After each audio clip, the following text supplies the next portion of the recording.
RSS ಮುಖ್ಯಸ್ಥ ಮೋಹನ್ ಭಾಗವತ್ ನಿನ್ನೆ ಆಡಿದ ಒಂದು ಮಾತು ಇದೀಗ ದೇಶಾದ್ಯಂತ ದೊಡ್ಡ ಚರ್ಚೆ ಆಗ್ತಾ ಇದೆ. ಭಾರತೀಯರು ನೋಡಿ, ಇಲ್ಲಿ ಅವರು ಭಾರತೀಯರು ಅಂತ ಬಳಸ್ತಾರೆ, ಹಿಂದೂಗಳು ಅಂತ ಬಳಸಲಿಲ್ಲ. ಭಾರತೀಯರು ಜಾಸ್ತಿ ಮಕ್ಕಳನ್ನು ಹೆರಬೇಕು ಅಂದಿದ್ದಕ್ಕೆ ಕೆಲ ಮುಸ್ಲಿಂ ಮುಖಂಡರು ಕೆರಳಿದ್ದಾರಂತೆ. ಯಾಕೆಂದರೆ ಯಾವತ್ತೂ ಕೂಡ ಗಲಾಟೆ ಆಗ್ತಾ ಇದ್ದದ್ದು ಹಿಂದೂಗಳು ಮಾತ್ರ ಆರ್ತಿಗೊಬ್ಬ ಮಗಳು ಕೀರ್ತಿಗೊಬ್ಬ ಮಗ ಅಂತೇಳಿ ಎರಡೆರಡು ಮಕ್ಕಳನ್ನು ಹೆರ್ತಾರೆ, ಮುಸ್ಲಿಮರಿಗೆ ನೀವು ಆ ಕಾನೂನು ಮಾಡಲಿಲ್ಲ, ಮುಸ್ಲಿಮರು ಹೆಚ್ಚು ಮಕ್ಕಳನ್ನು ಹೆರ್ತಾರೆ ಅಂತಿತ್ತು. ಅದು ಕೂಡ ದೊಡ್ಡ ಚರ್ಚೆ ಆಗಿತ್ತು ಅಲ್ವಾ. ಈಗ ಭಾರತೀಯರು ಜಾಸ್ತಿ ಹೆರಬೇಕು ಅಂತ ಹೇಳಿದಾಗ ಅದೇ ಮುಸ್ಲಿಮರು ಕೇಳ್ತಾ ಇದ್ದಾರೆ, ವಿಶೇಷವಾಗಿ ಅಸದುದ್ದೀನ್ ಓವೈಸಿ ಕೇಳ್ತಾರೆ, ಹೌದಾ ಜಾಸ್ತಿ ಮಕ್ಕಳು ಹೆರಬೇಕಾ, ಈಗ ಆಲ್ರೆಡಿ ಜಾಸ್ತಿ ಮಕ್ಕಳಿದಾರಲ್ಲ ಅವ್ರಿಗೇನು ಕೊಡ್ತೀರಿ ಅಂತ ಒಂದು ರೀತಿಯಲ್ಲಿ ವ್ಯಂಗ್ಯ ಮಾಡಿದ್ದಾರೆ. ಏನು ರಿಪೋರ್ಟ್ ನೋಡಿ.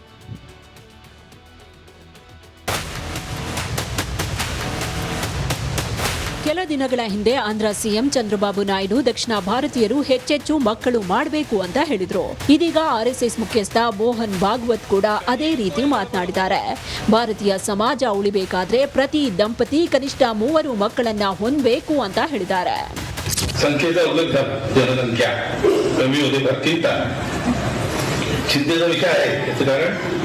ಜನಸಂಖ್ಯಾ ಶಾಸ್ತ್ರೀಯ ಅಧ್ಯಯನಗಳ ಪ್ರಕಾರ ಒಂದು ಸಮುದಾಯ ಫಲವತ್ತತೆ 2.1ಕ್ಕಿಂತ ಕಡಿಮೆಯಾದಾಗ ಆ ಸಮಾಜ ಅಳಿವಿನಂಚಿನಲ್ಲಿದೆ ಅಂತ ಅರ್ಥ.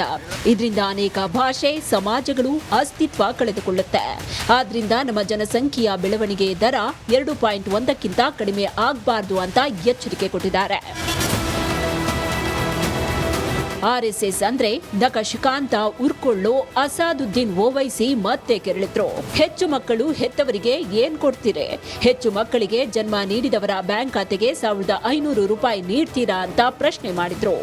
तो हम मोहन भगवत जी से पूछना चाह रहे हैं कि बच्चे पैदा करने के लिए वो क्या लोगों को देंगे, क्या कुछ देंगे, अकाउंट में डालेंगे 1500 रुपए, जो बच्चे ज्यादा पैदा करेगा उसको 1500 बढ़ के मिलेंगे, नहीं औलाद पैदा करो स्कीम निकालेंगे क्या. ಮೋಹನ್ ಭಾಗವತ್ ಹೇಳಿಕೆ ಹಲವು ಚರ್ಚೆಗೆ ನಾಂದಿ ಹಾಡಿದೆ. ಅದು ಎಲ್ಲಿಗೆ ಹೋಗಿ ನಿಲ್ಲುತ್ತೋ ಕಾದ್ ನೋಡ್ಬೇಕು. News desk, republic Kannada. ನೋಡಿ, ಇದು ಸಮುದಾಯದ ಫಲವತ್ತತೆ ಅಂತ ಹೇಳ್ತೀವಿ, ಭಾರತೀಯ ಸಮುದಾಯ. ಈಗ ಸಾಧಾರಣವಾಗಿ ನಿಮ್ಗೆ ಗೊತ್ತಿರಲಿ, ಕರ್ನಾಟಕದ ವಿಧಾನಸಭೆಯ ಇದೆಷ್ಟು ಸಂಖ್ಯೆ 224 ಅಲ್ವಾ. ನಿಮಗೆಲ್ಲ ಗೊತ್ತಿದೆ 224. ಒಂದು ಜಾಸ್ತಿ ಇರುತ್ತೆ, 225 ಇರುತ್ತೆ. ಅದು ನಾಮಿನೇಟೆಡ್, ಅವರನ್ನು ಚುನಾವಣೆ ಮಾಡಬೇಕು ಅಂತಿಲ್ಲ ವಿಧಾನಸೌಧಕ್ಕೆ. ಗೊತ್ತಾ ನಿಮಗೆ? ಅದು ಬಹುತೇಕರಿಗೆ ಗೊತ್ತಿಲ್ಲ. 224 225 225. ಯಾರದು 225? ನಾಮಿನೇಟೆಡ್ ಯಾರು? ಆಂಗ್ಲೋ ಇಂಡಿಯನ್ ಅಂತ ಒಂದಿದೆ. ಅಂದರೆ ಈ ಬ್ರಿಟಿಷರು ಇಲ್ಲಿ ಬಂದಿರ್ತಾರಲ್ವ, ಬ್ರಿಟಿಷರಿಗೂ ಈ ಭಾರತೀಯ ಹೆಣ್ಣುಮಕ್ಕಳು ಅಥವಾ ಗಂಡು ಮಕ್ಕಳು ಆ ರೀತಿ ಕ್ರಾಸ್ ಬೀಡಿಂಗ್ ಆಗಿ ಉಂಟಾದಂತಹ ಮದುವೆ ಆಗಿರ್ತಾರೆ. ಒಬ್ಬ ಬ್ರಿಟಿಷ ಬಂದಿರ್ತಾನೆ, ಇಂಡಿಯಾದ ಯಾವುದೋ ಒಂದು ಹುಡುಗಿಯನ್ನು ನೋಡಿರ್ತಾನೆ, ಮದುವೆ ಆಗಿರ್ತಾನೆ, ಅವರಿಗೆ ಮಕ್ಕಳು, ಅವರನ್ನು ಆಂಗ್ಲೋ ಇಂಡಿಯನ್ ಅಂತ ಕರೀತಾರೆ. ಅಥವಾ ಇಲ್ಲಿ ಅವರನ್ನು ಮದುವೆ ಆಗಿರ್ತಾರೆ. ಬ್ರಿಟಿಷರು ಇಲ್ಲಿ ಬಿಟ್ಟೋದಾಗ ಅದೊಂದು ರೂಲ್ಸ್ ತಂದಿರ್ತಾರೆ, ಎಲ್ಲ ರಾಜ್ಯಗಳಲ್ಲಿದೆ.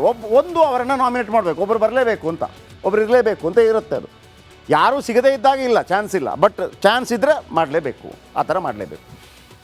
ಈಗ ನಮಗೇನು ಇಲ್ಲಿ ಮುಸ್ಲಿಮರಿರ್ಬೋದು, ಮತ್ತೊಂದಿರ್ಬೋದು, ಮಗದೊಂದಿರ್ಬೋದು. ಇಲ್ಲಿ ಕನ್ವರ್ಟೆಡ್ ಮುಸ್ಲಿಮ್ಸು ಇದ್ದಾರೆ, ಮತ್ತೊಂದು ಇದ್ದಾರೆ.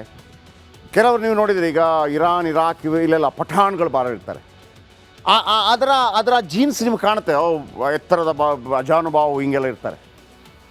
ಇಲ್ಲೇ ಮುಸ್ಲಿಮರಿರ್ಬೋದು, ಹಿಂದೂಗಳಿರ್ಬೋದು, ಮತ್ತೊಂದಿರ್ಬೋದು, ಭಾರತದಲ್ಲೇ ಹುಟ್ಟಿ ಬೆಳೆದವರು. ಅವರು ಕನ್ವರ್ಟೆಲ್ಲ ಬೇರೆ ಇರ್ಬೋದು.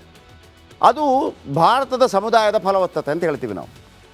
ಆ ಉಳಿದವರು ಅಳಿದರೂ ಕೂಡ ಭಾರತದ ಸಮುದಾಯ ಅಳದಂಗೇನೆ ಅದು. ಅದಕ್ಕೆ ಅಲ್ವಾ ಈಗ ಇಸ್ರೇಲಲ್ಲಿ ಎಲ್ಲೆಲ್ಲೆಲ್ಲೆಲ್ಲೋ ಇದ್ದಂಥ ಯಹೂದಿಗಳೆಲ್ಲ ಬರ್ತಾರೆ ಅಲ್ಲಿಗೆ, ನಮ್ಮ ದೇಶ ಕಟ್ಟಬೇಕು ಅಂಥೇಳಿ. ಅವ್ರು ಬೇರೆ ಬೇರೆ ಕನ್ವರ್ಟ್ ಆಗಿರ್ಬೋದು, ಬೇರೆ ವಿಚಾರ. ಆದರೆ ಬೇಸಿಕಲಿ ಯಹೂದಿ ಅಂದ್ರೇನು? ಈ ಭೂಮಿಯವರು. ಹಾಗೇನೆ ಭಾರತದವರು ಕನ್ವರ್ಟ್ ಆಗಿ ಮುಸ್ಲಿಮ ಮತ್ತೊಂದು ಆಗಿರ್ಬೋದು, ಬಟ್ ಬೇಸಿಕಲಿ ಇಲ್ಲಿಗೆ ಬರ್ತಾರೆ, ಇಲ್ಲಿಯವರಾಗಿರ್ತಾರೆ ಅವರು. ಈಗ ಜ್ಯಾದಾ ಬಚ್ಚೆ ಜ್ಯಾದಾ ಅಚ್ಚೆ ಅಂತ ಭಾಗವತ್ ಅವರು ಹೇಳಿಬಿಟ್ರು. ದೇಶದಲ್ಲಿ ಮತ್ತೊಮ್ಮೆ ಸದ್ದು ಮಾಡ್ತಾ ಇದೆ ರಾಷ್ಟ್ರೀಯ ಸ್ವಯಂ ಸೇವಕ ಸಂಘ.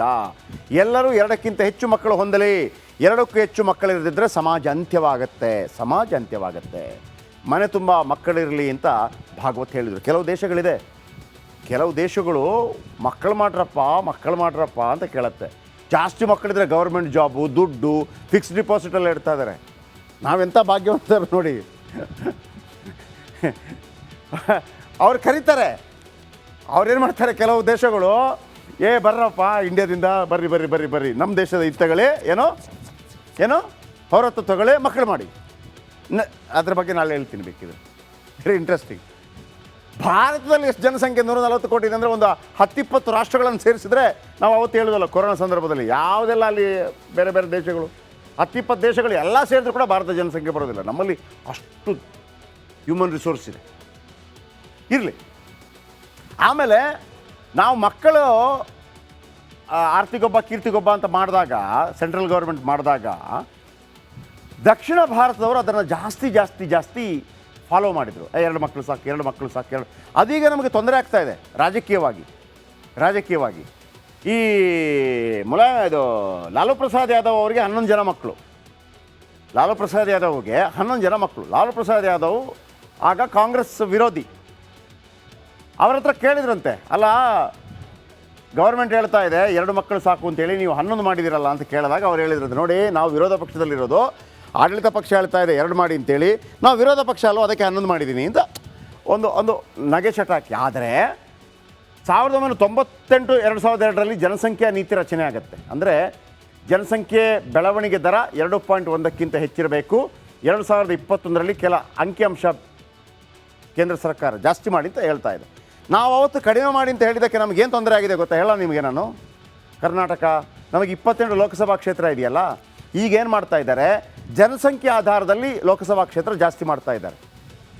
ನಮ್ಮ 28 ಲೋಕಸಭಾ ಕ್ಷೇತ್ರ ಹೊರಟೋಗ್ಬಿಡುತ್ತೆ, ನಮಗೆ 24-23 ಸಿಗುತ್ತೆ. ಅಂಥದ್ರಲ್ಲಿ ಉತ್ತರ ಪ್ರದೇಶ ಅಲ್ಲಿ 80 ಇದೆಯಲ್ಲ, ಅವ್ರು 121 ಆಗುತ್ತೆ. ಈ ಅವತ್ತು ಕೇಂದ್ರ ಸರ್ಕಾರ ಮಾಡಿದಂಥ ಜನಸಂಖ್ಯೆ ಕಡಿಮೆ ಮಾಡಿ ಅನ್ನೋದನ್ನು ಉತ್ತರ ಭಾರತದವ್ರು ಕೇಳಲೇ ಇಲ್ಲ, ನಾವು ಮಾತ್ರ ಕೇಳಿದ್ದು. ಈಗ ನಮಗೆ ತೊಂದರೆ ಆಗ್ತಾ ಇದೆ. ನಮಗೆ 24 MP ನೀವು BJP ಕಾಂಗ್ರೆಸ್ ಬಿಟ್ಟರೆ ಅದು ಸೆಕೆಂಡ್ರಿ. 24-28 ಇದ್ದದ್ದು ನಮಗೆ ಜಾಸ್ತಿ ಆಗಬೇಕಾಗಿತ್ತು, 35 ಆಗಬೇಕಾಗಿತ್ತು, ಕಡಿಮೆ ಆಗ್ತಾ ಇದೆ. ಯಾಕಂದರೆ ನಾವು ಜಾಸ್ತಿ ಮಕ್ಕಳನ್ನು ಮಾಡ್ಕೊಂಡಿಲ್ಲ ಅನ್ನೋ ಕಾರಣಕ್ಕಾಗಿ. ನೋಡಿ ಎಲ್ಲಿಂದ ಎಲ್ಲಿಗೆ ಎಫೆಕ್ಟ್ ಆಗುತ್ತೆ. ಭಾರತದ TRF 2.2ರಿಂದ 2ಕ್ಕೆ ಕುಸಿತ ಕಂಡಿದೆ. ನಮ್ಮಲ್ಲಿ ಏನಾಗಿದೆ, ಗರ್ಭನಿರೋಧಕಗಳ ಬಳಕೆ ಗಣನೀಯವಾಗಿ ಏರಿಕೆ ಆಗ್ತಾ ಇದೆ. 54% -67ಕ್ಕೆ ಏರಿದ ಗರ್ಭನಿರೋಧಕ ಬಳಕೆ. ಹಾಗಾಗಿ ಈ ಭಾರತೀಯ ಸಮುದಾಯ ಉಳಿಬೇಕು ಅಂತಂದರೆ ನಾವು ಜಾಸ್ತಿ ಮಾಡಲೇಬೇಕು. ಯಾವುದನ್ನು? ಜನಸಂಖ್ಯೆಯನ್ನು, ಮಕ್ಕಳನ್ನು. ಆದರೆ ಅಸಾದುದ್ದೀನ್ ಓವೈಸಿ ಅದಕ್ಕೆ ಟಕ್ಕರ್ ಕೊಟ್ಟರು. ನಮ್ಮಲ್ಲಿ ಆಲ್ರೆಡಿ ಜಾಸ್ತಿ ಇದೆ, ಜಾಸ್ತಿ ಕೊಡ್ತೀರಾ 1500 ರೂಪಾಯಿ ಅಂತೇಳಿ ಟಕ್ಕರ್ ಕೊಟ್ಟಿದ್ದಾರೆ. ಅಂದರೆ ನಾವು ಅವತ್ತಿಂದ ಮಾಡ್ಕೊಂಡು ಬರ್ತಾ ಇದೀವಲ್ಲೋ, ಅದು ಕರೆಕ್ಟ್ ಇದೆ, ನಿಮಗೆ ಹೀಗೆ ಗೊತ್ತಾಯಿತು ಅಂತ ಒಂದು ಟಕ್ಕರ್, ಒಂದು ವ್ಯಂಗ್ಯ. ಓಕೆ,